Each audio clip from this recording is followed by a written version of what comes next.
the CIV Italian Championship, the Italian Motorcycle Road Racing Championship. 23 degrees air temperature, 45 degrees track temperature. Mugello, the 3.259 mile Grand Prix circuit, looking at his absolute best. The first race up, the final race of the Italian Superbike Championship. 14 laps of this track. A full grid of 37 riders. We've had 3 non-qualifiers, 37 riders out there. And the man on pole position is the tiny Finn Mika Kallio, a man who's been runner-up in both 125 and 250 World Championship Series, 30 years old now, has had experience in MotoGP as well. He's taken over the team Thervent BMW from Sebastian Jambert, who is on duty at the Le Mans 24-hour World Endurance Race. And we've even got a certain Valentino Rossi here to have a look at his pals in action. This is the sort of place that Valle can come to and not get molested by crowds. He's just one of the boys come to have a look at the final round of the CIV Championship. Now, what happened yesterday is that the championship was decided in favour of a man who we hope to see back on track very soon, and that is Eddie Lamara. Eddie Lamara has an insurmountable lead there of 32 points. Leandro Mercado, the Argentinian, needed to win yesterday's race to be able to match Eddie Lamara's score and pass it. He failed to do that. He finished third. So that means that Eddie Lamara, to whom our very best wishes go, because of course he suffered a serious injury testing at Misano 3 weeks ago. He's in an induced coma in hospital. Our very best wishes go to him. He is, in fact, now crowned the Italian CIV champion, successor to Matteo Baiocco. I'm Jack Bernicle. Alongside me I've got Terry Reimer. This is Mika Kallio, the red-hot little Finn. Yeah, he does. He's always had a right hand that works pretty smartly, because his record speaks for itself. Mika Kallio has actually, he actually kicked off with, has finished 125 national champ 3 times, and also, believe it or not, finished ice racing champion rather entertainingly. This is how the starting grid lines up. Kallio on pole, Nico Canepa second, Leandro Mercado third, and then it's Manuel Poggiali, former world champion, who comes up next, and the grid disappears that fast. Poggiali, Ivan Goy, Michele Magnoni on row 2, Swede Christopher Bergman alongside Alfonsi and Conforti on row 3, and then we've got Castellarin, Carradi and Andriozzi on row 4, Maglioni, Masai, Viziello on row 5, and so on right to the very back, where we find Ciappello on his Aprilia as the final qualifier in 37th place. So a very, very full Superbike grid here, and looking forward to a very enjoyable 14-lap affair. I was saying that Mika Kallio, just let me remind you of some of his achievements. Second in the 125 Grand Prix World Championships of 2005, second again in 2006, and then third in the 2008 250 GP World Championships as well. A terrific record, and also, of course, he was brought into the factory Marlborough team to fill in for Casey Stoner, remember, a couple of years ago, when Casey Stoner took a 3-race break due to fitness problems. So a really massive amount of experience for the Flying Finn. So we're looking to the start here in beautiful conditions. The number 136 machine on the extreme left-hand side is that of Mika Kallio, standing in, as I say, for Sebastian Jambert. Nico Canepa, of course, was hoping to fight the corner of his teammate Eddie Lamara, and he'll be looking to do that again today. Leandro Mercado on the right of picture. Look at those Argentinian elbows out as he makes a move off the start line on the Pedicini Kawasaki, but it's the BMW that howls to the front. Yesterday's winner, Mika Kallio, hot off the blocks, off pole position, drops into turn 1 already with a clear advantage of the other 36 riders on the grid. Round of fabulous. Oh, someone's down. We've got a couple of riders down. So that looked like initially like a clean start, but 2 riders go down right off the first corner. So we're now reduced to 35 on the first lap of 14. Yeah, everyone trying to get their tyres up to temperature, the brakes up to temperature, and these Superbikes are putting out over 200 horsepower, so very, very powerful machines. And Kallio's starting to stretch out a lead already, and Mercado's going with him. That's what I might expect of Leandro Mercado. He actually, his confidence has been buoyed by the fact that he finally took victory in a European Superstock 1000 race at the last round at the Nürburgring, which was a real breakthrough for the 21-year-old from Cordoba. I thought Cordoba was a place that was only in kind of Wild West movies. I didn't realise it was a real place. I think Canepa's gone up to third position as well, so he just bullied his way through just on the Arrabbiata 1. So Nico Canepa, former European Superstock 1000 champion, currently lying second in that series, as behind the reigning champion Sylvain Barrier, riding of course for the Barney Racing Team Ducati. Wow, someone smoked up then. Yeah, big long black line going into that right-hander. It was huge, wasn't it?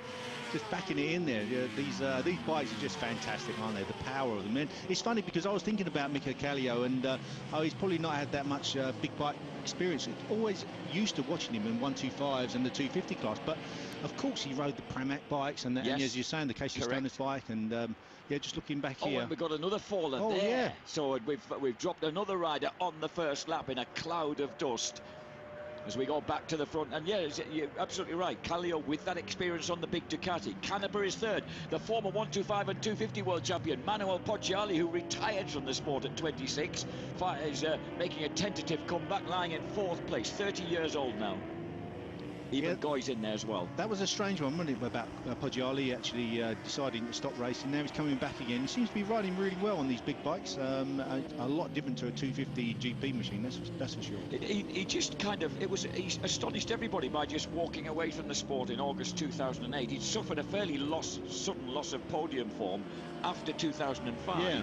And his form just plummeted, and he kind of struggled for 3 years and then packed in. Strange one, yeah. It's funny, they say a fast rider is a happy rider, and if you're not happy, you're not getting the results. I guess, you know, he stopped. He was a strange one. Rather than battling it out and trying to, you know, make his form, get his form better, it was really strange. But anyway, it's great to see him out here now. Just going back to that crash. Oh, wow. That was... One rider lost the front end going in there and then took that poor rider out just on the outside of him. He just doesn't know what's happened there at all. So an unkind outcome in that particular instance. That's right, yeah. And just looking into the right-hander, we were looking just before with a lot of these superbikes backing into the long right-hander. It's down at Coritiano, actually. Coritiano.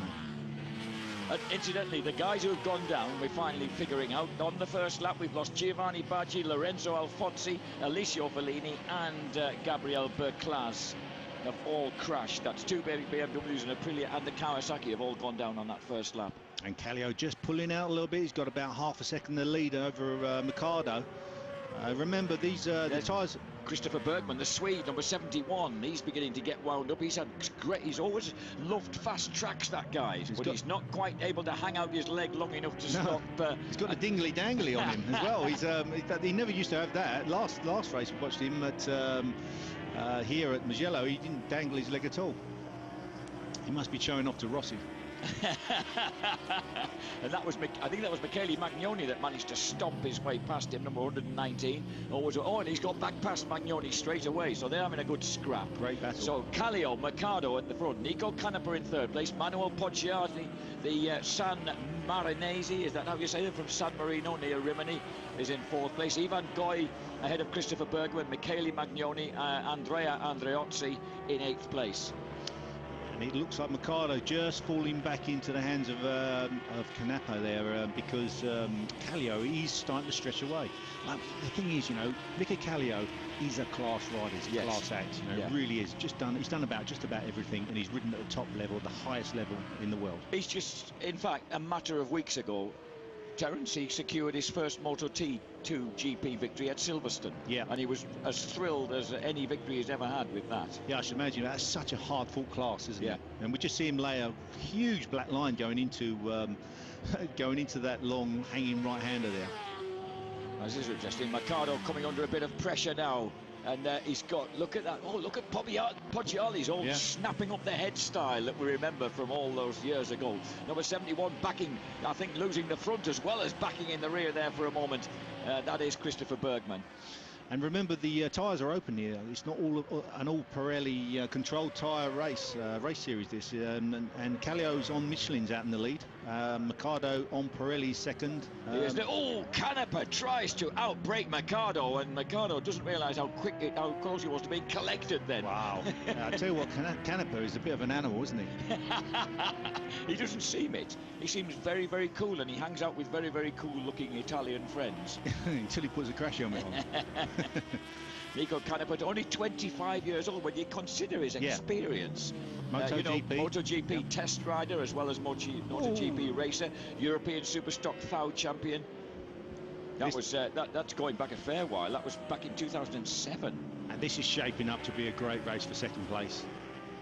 Look at that. Oh, that's a replay again. Oh, look at the front end on the brakes. You see it bottoming out there. That's the Ducati Panigale, of course, of the Barni racing team that we're looking at there in the beautiful Italian national racing colours.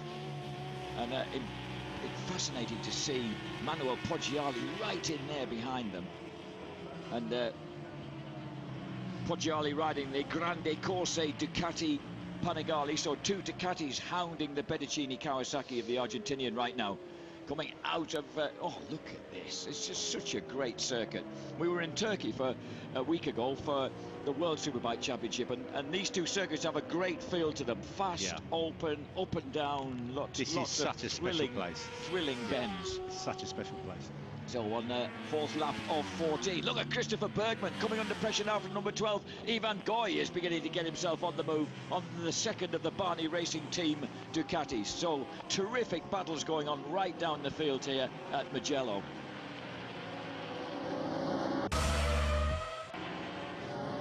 Welcome back to Mugello, and battles going on down the field as we watch this particular feast. Look at this, Poggiali coming round the outside and then inside Nico Canepa, but not late enough on the brakes, the 30-year-old former world champion. And look how smooth Poggiali is. He's a typical 250 GP rider. Actually looks a little bit like Jorge Lorenzo, the way he rides. You see that? The way he turns and keeps his head upright. And actually kind of Biaggi-ish and almost Melandri-ish as well. Very old school. Yeah. And he's hounding Nico Canepa. Canepa, who was actually a teammate with the race leader Mika Kallio in 2009, 2010 on the Pramac Ducatis. That's right, in MotoGP. So those two know one another pretty well. Of course, Kallio had a dismal year, didn't he? Well, both of them did, really. Well, they both did. Look at that wide line that Canepa was taking there. He's so aggressive, isn't he? And this is Ivan Goy, I think, getting the better of his particular battle with Christopher Bergman. It looks like Ivan Goy might have stormed through. That's a great corner. Oh, no, look, the number 7, Bergman, leaving a huge sideways black line there, burning the rubber as he drops down. But, we've got a problem. There's no kickstart on that. Oh, that's Lorenzo Mauri on the Moto Corsa Racing Ducati going out. Meanwhile, these guys lying second, third and fourth. Kallio's kind of motored away out of sight of them on the Thevan Racing BMW, substituted for Jambert. But look at this, we've got two pairs of three. But Bergman, he's catching. That group behind is definitely catching. They're definitely catching second, third and fourth place. So I think we're going to see a huge punch-up towards the end of this race. I've always enjoyed watching Christopher Bergman. He's 23-year-old, comes from Karlstad in Sweden.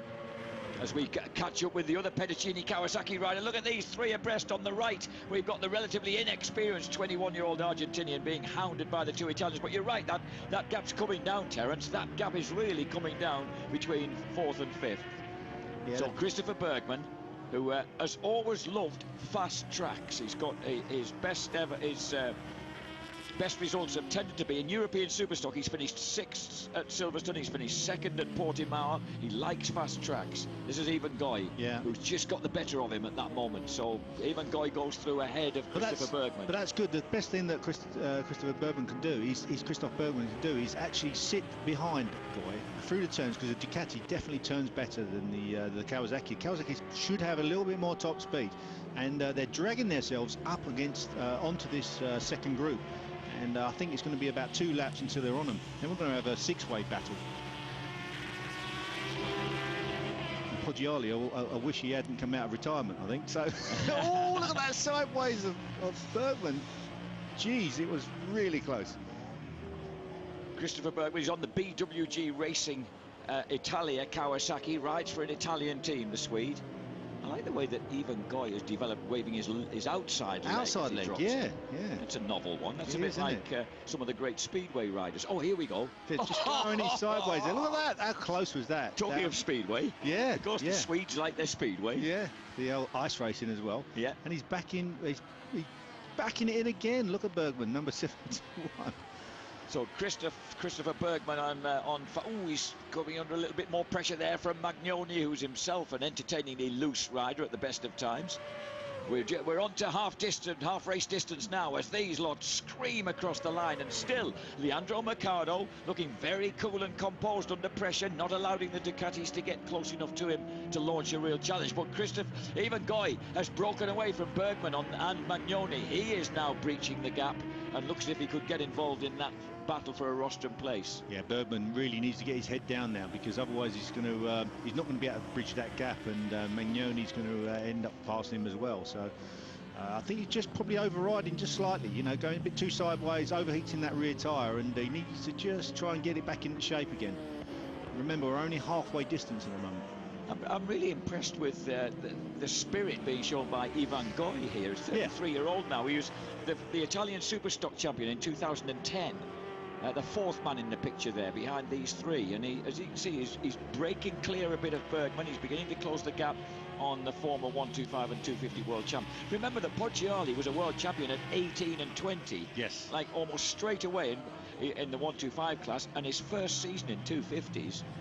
It was amazing how quickly it kind of fell apart after that. He was going to be the next big thing, wasn't he? You know, really was, and I expected him to go all the way, and just went flat for him. But yeah, he looks like he's getting a little bit frustrated there. And I tell you what else we hadn't thought about as well is that Poggiali will be getting his pit signals, and the pit signals will be saying that he's losing time to the group behind. So he's going to start thinking, I've got to get in front of these guys because I'm going to get caught in a minute, and we're running in full position. I've got to try and get on the podium, you know. So he's going to be desperate to get past Canepa and Mercado in front of him. Of course, Mercado's ridden out in the AMA series as well, hasn't he, Jake? He has, yes. He's got a fair bit of experience for a young man out of Argentina. And look at this. He's once again, look at Canepa this time trying to get as close in and tight as he can, and a double bubble there for Manuel Poggiali. I thought he might just hit it on the brakes. He just can't get past Canepa, can he? He actually had about 5 miles an hour, so got in the slipstream down that straight, 190 miles an hour down that straight, and got in the slipstream lovely, but just hasn't got the brakes. I reckon that might be five years of racing rust, Terry. It could be. You know what I mean? Mind you, he's been back a couple of times. He's raced in the last couple of races, hasn't he? So yeah, but Canepa is very late on the brakes. He certainly seems to bottom out the forks of that Barney Racing Panigale.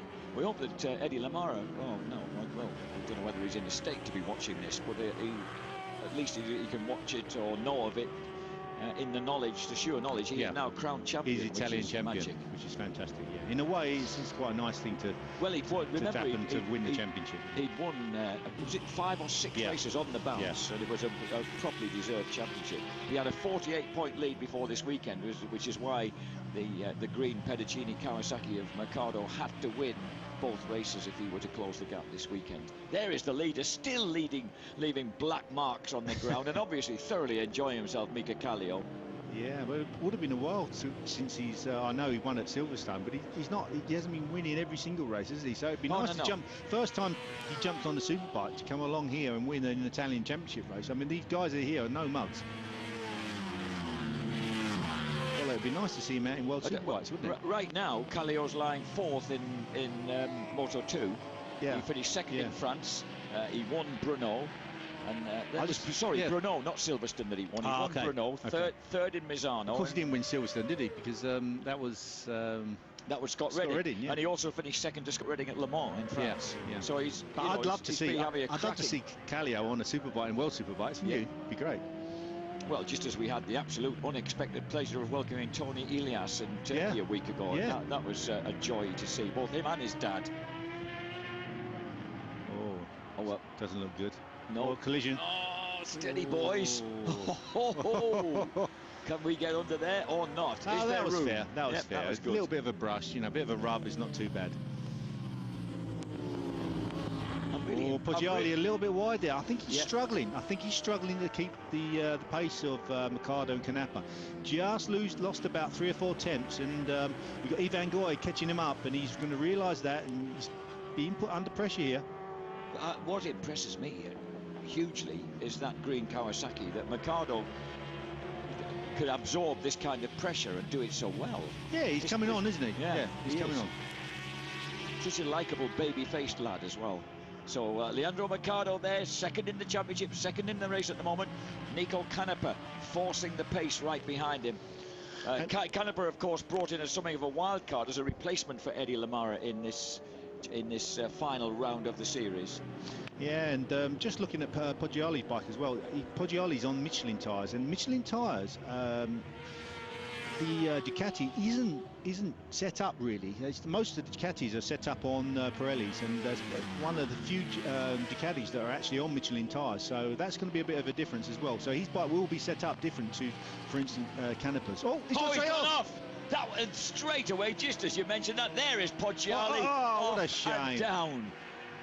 So the former 125 and 250cc world champ making his return to racing crashes out. He won the titles in 2001 and 2003. It's funny, we said that he seemed to be struggling with the braking zones, and he went straight on there, didn't he? Just went in way too quick, and as you say, it could be a bit of race rust, and just, you remember, he's not used to riding these big super bikes, and they are quick down the straights, and they're a lot harder to stop than a 250 GP bike. A lot more weight. Poggioli, those were hard-fought championships. Just my last reference to Poggioli, 9 points he won the 125 title by, 13 points he won the 250 championship by. They were long, hard seasons. He beat Yuichi Ui and Roberto Rolfo, dear old Robbie Rolfo. I said to him just a couple of weeks ago, 13's an unlucky number in England. It certainly was for you back in 2003, Roberto. Canepa. Canepa is still, it's the swoopy sections. Every corner he's attacking. He's attacking. Right, sometimes some riders will just sit behind and just let the rider in front do the work, but he realises that Ivan Goy is catching him up, and now he's going to be getting these pitbulls signs saying as he goes past the start-finish straight that Ivan Goy is actually catching him, so he's going to be worried about that, and he's going to want to try and get past Mercado. Christopher Bergman's coming on strong again as well. He's catching back up to Ivan Goy. So I think we're going to have a pretty colossal battle for the rostrum places. Mika Kallio seems to have this race in his pocket, but right now this is closing down to a 4-way scrap now for the rostrum places. Michele Magnoni there, probably just off the back of it, but the other 4, any one of them could take this. Leandro Mercado at the moment in second place, that man Bergman in 4th. Welcome back to Mugello. There goes Mika Kallio, still leading this race. On to the 11th of 4. We've got 4 laps remaining as Leandro Mercado, number 88, Nico Canepa, and number 12, Ivan Goy, commence the last quarter of their battle for points. And Ivan Goy, who is the reigning, the 2012 Italian Superstock 1000 champion, the very last one, of course, because the Superstock 1000 championship has been done away with and they've joined the Superbikes. There is the Thaven BMW of the immaculate Mika Kallio, the tiny box-shaped little fin, absolutely storming round this Mugello track, loving every moment of it. He won the race yesterday, headed for the double now. He's about 6.5 seconds in the lead at the moment, so unless he does something dramatically wrong, he's going to win this race. But what we are looking at is this battle for second place. It's absolutely raging. Look at Canepa sideways now. Canepa and his teammate there, Ivan Goy, gradually closing the gap. But looking really nice and smooth. He's going to have much more of a tyre at the end of this race than what Canepa is. Look at Canepa just bucking and bronking all over the place. Goy looks like he can turn the bike much earlier, and he's using a lot less of the rear tyre. That's going to help him at the end of this race. These Panigales, they're such beautiful animals. It does make you want them to do well and go well, doesn't it? Yes. Look at Christopher Bergman now, getting right back on the tail of Ivan Goy. So real seesaw racing here at Mugello between Kawasaki's and Ducatis. A BMW handsomely out front, but other than that, it's Italy versus Japan big time. Yeah, Goy and Bergman have dropped Magnoni off, haven't they? He's in 6th place, and Christopher Bergman suddenly looks keen to try and make a move. He does, doesn't he? Yeah. He's actually got a wide line there, hasn't he? You know, coming onto the start-finish straight. You know, 180-degree corner. That is a fantastic corner. You can't really see the actual hill. It goes downhill so much there. There is Ivan Goy, number 12. He needs to get in these guys' slipstream to try and get towed along. Look at that late braking from Goy. Whoa, he got gobbled up speed there. He was a double winner here. Oh, he's on him. He's on him. Look at that. He was a double winner here in the Superstock 1000 Championship last year. He obviously has a love affair with Mugello, and he's suddenly right with teammate Canepa. So the two Barney Racing Team Ducatis right together behind the green Kawasaki. Canepa won like that. No, he won't. Look at Goy, he can turn a much tighter turn, and I'm sure that Canepa's tyres are starting to go off a lot more than Ivan Goy's, his teammate behind him. Looks so much smoother, Goy. So Ivan Goy now really pressing the former. This is the reigning CIV Italian Superstock 1000 champion, pressing the ex-European Superstock 1000 champion. Oh heavens, what's happening now? As we have a little look back downfield, we've got a pass being made. That's racing for about 13th, 12th, 13th places, just on the fringe of the points. I think that there was Vizello and Muzio. Marco Muzio. Muzio, yeah. There's number 71, Christopher Bergman, the flying Swede, riding for an Italian team. The battle for second, Mercado, Canepa, Goy, Bergman, all involved in this. Mercado has clung on to that place. Wow-wee, now Goy took a fair chunk of curb there. Oh, and Bergman's having a look, but he can't do it. He's just sideways into the turns. Look at the lean angle of Bergman there on the Kawasaki. Yes. Absolutely laid it over as far as it can go. So now, with 2 laps to go, crossing the line, Mika Kallio leads the way. The battle behind him. And Mercado still clings onto it and still has the straight line speed from the ZX-10R to be able to hold off the Panigale. Look at Goy on the brakes. Very late on the brakes. Nico Canepa glances across at his teammate, suddenly becomes aware there's traffic on his inside, and it's too late for him to respond. So Ivan Goy through to 3rd place. That was a fantastic move, wasn't it? He must have pulled out about 25, 30 feet on Canepa on the brakes there. But we see the lap before that it was really strong. And Mercado getting a bit out of shape. He realises now that they're close. You can hear them. Them Ducatis you can hear, you know, when they're behind you and you're on a 4-cylinder, you can really hear them sort of bellowing away. The inlet trumpets and everything just bellowing, sucking in all that air, and with the twin-cylinder going up and down. There we go. Just seeing Ivan Goy there with the foot off again on the opposite side of the footrest, and compared to what they all seem to use now. And Goy still in 3rd position. So there is Nico Canepa in 4th, 5th place, right behind him, and threatening him now, of course, is the Swede Christopher Bergman. Look at the sideways action there, just sideways the opposite way, going into the chicane. Mercado has really impressed me. Yeah, really impressed me. I mean, he's been under so much pressure throughout this race, yet he hasn't put a foot wrong, has he?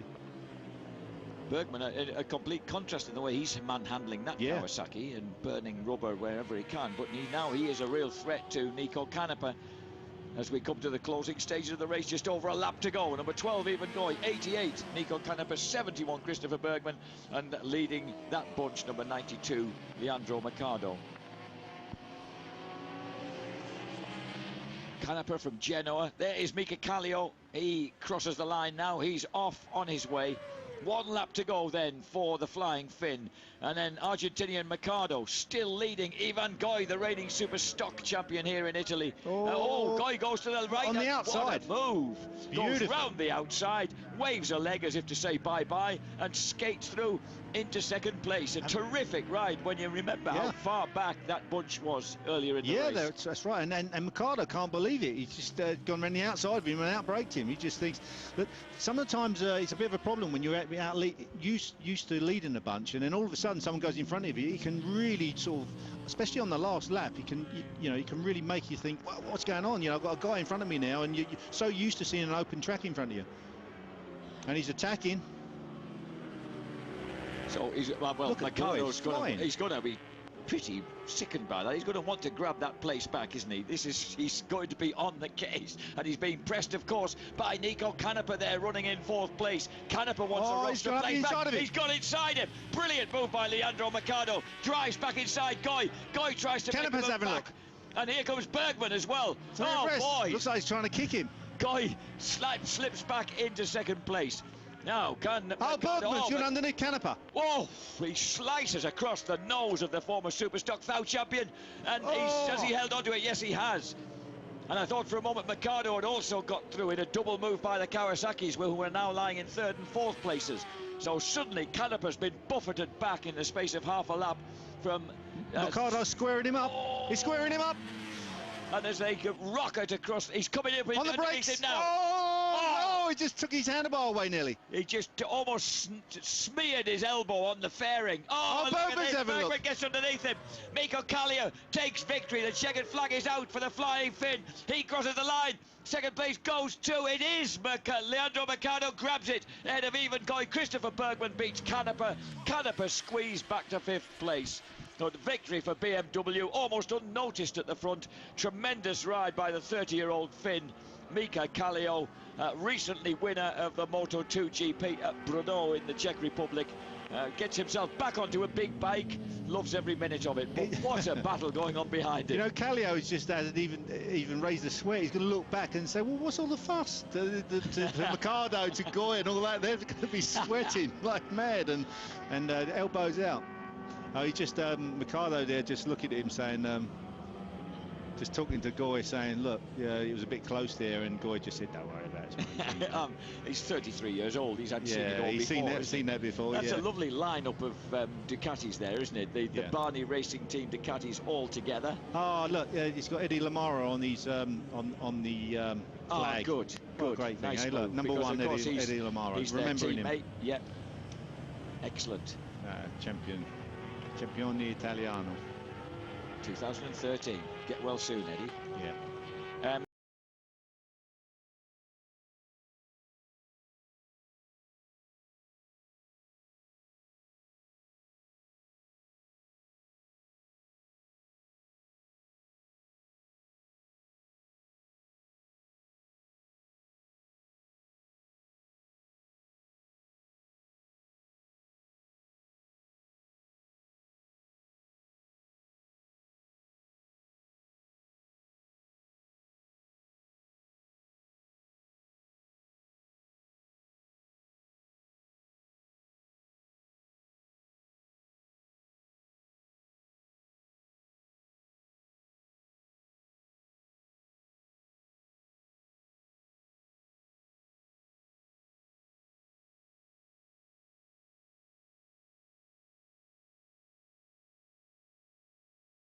Up in tears, I could tell you. So the 2nd race of the final round of the Italian CIV Championship here at Mugello. Kallio wins it for BMW ahead of Mercado, Goy, Bergman and Canepa after a real set to. Magnoni's BMW 6th ahead of Andriozzi, Alessio Carradi, Luca Conforti and Kevin Kallio, the former 125-stroke Moto3 World Italian champ. And then Maglioni, Visiello, Muzio, Ciacci and Pazzini round out the top 15 point scorers ahead of Cesaro, Gabrielli, Devora, Vargas and Schliavini. Oh, and the rest. Look at this. We had a big... we did lose several guys earlier, including Manuel Poggiali, the former double world champion, went out. So too did Fabrizio Lai on his Pedicini Kawasaki, a former top 6 125 GP World Championship runner. Eddie Lamara confirmed as champion then by 12 points ahead of Leandro Mercado. Michele Magnoni seals 3rd place despite the efforts of Ivan Goy in 4th. Alessio Carradi finishes 5th ahead of Conforti, former champion Visiello, Andriozzi.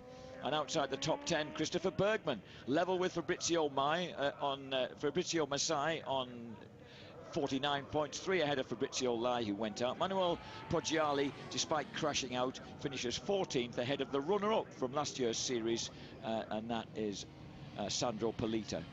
Ducati clearly win the Manufacturers' Championship race, ahead of BMW, narrowly in front of Kawasaki, and then Aprilia, Suzuki and MV Agusta. Well, actually, Kallio winning them 2 races would have hiked up BMW in front of Kawasaki. Indeed, so, yes. yeah, they've done the Team Trevant. The French team was Yeah, done the right thing there, didn't he? There he is, look. He's actually still shorter than Canepa on the right. Third place for Ivan Goy. Second place for the runner-up in the CIV Italian Superbike Championship this year, Leandro Mercado. And victory for the tiny little Finn, Mika Kallio. Terrific rider, this guy is. Yeah, he is good. He's quality. World-class rider. He's won GP since 2005. He won 4 125 GPs in 2005 for KTM, another 3 in 2006, a couple of 250 GPs in 2007, and another 3 250 GPs in 2008, all of them with KTM. It's an impressive record. Oh, unbelievable. It's a shame that he actually, in a way, it's a shame he went to Ducati and the Pramac team, because it kind of put his career on the back boiler a little bit, didn't it? And it's taken him quite a long time to build that back. And rides like this and really good rides in the Moto 2 will only enhance his career and get him back on a MotoGP bike again, or a Superbike.